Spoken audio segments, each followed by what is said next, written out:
The gentleman from Minnesota is recognized. Madam Speaker, I'd like to yield 3 minutes to the gentleman from New York, my friend Mr. Suozzi. The gentleman is recognized.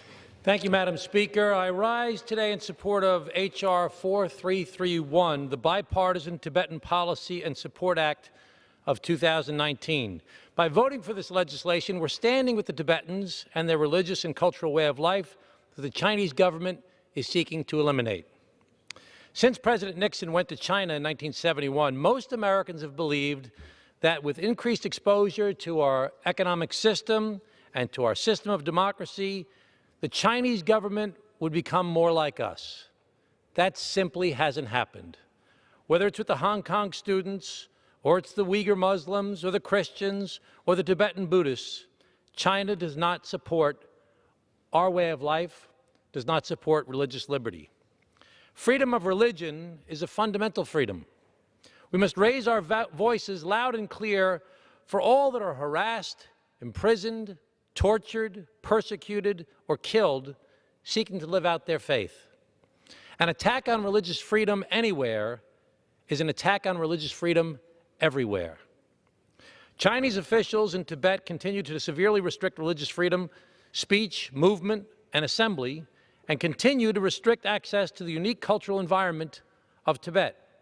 In July 2018, authorities displaced over 200 under 18-year-old monks from at least 2 monasteries in Tibet and forced them to attend government-run schools.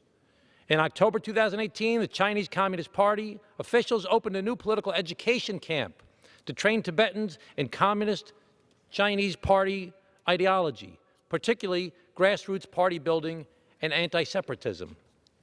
International journalists have said that the isolation of Tibet is worse than that of North Korea, allowing the Chinese government to conceal human rights abuses. The aspirations of the Tibetan people for dignity and freedom are viewed by the Chinese government as a direct threat to their existence as an authoritarian state. Re-education and surveillance methods pioneered in Tibet are being used to target the Uyghurs in Xinjiang, where the Chinese government has created a surveillance state unlike anything the world has ever seen. The Chinese Communist Party's repugnant campaign to destroy the cultural and religious identities of Tibetans and Uyghurs requires more than just words of condemnation. We must stand up to any country that restricts individual liberty and religious freedom. This legislation would urge the administration to place economic or visa sanctions against Chinese officials who interfere with the process of recognizing the next Dalai Lama.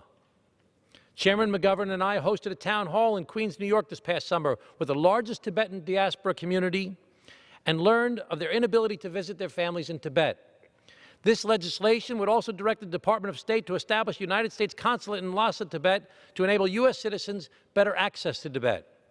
I'm proud to be part of a legislative body that continues to advocate for Tibetans, Uyghurs, and for human rights and the rule of law in China. To quote the Dalai Lama, tragedy Expired. I'd like to yield an additional 2 minutes to Mr. Suozzi. The gentleman is recognized. Thank you. To quote the Dalai Lama, tragedy should not be utilized as a source of strength. Tragedy should be utilized as a source of strength. No matter what sort of difficulties, how painful experience is, if we lose hope, that's our real disaster. The United States' strength is in our values, and our policies should not be separated from them. We must not lose hope, and I yield back.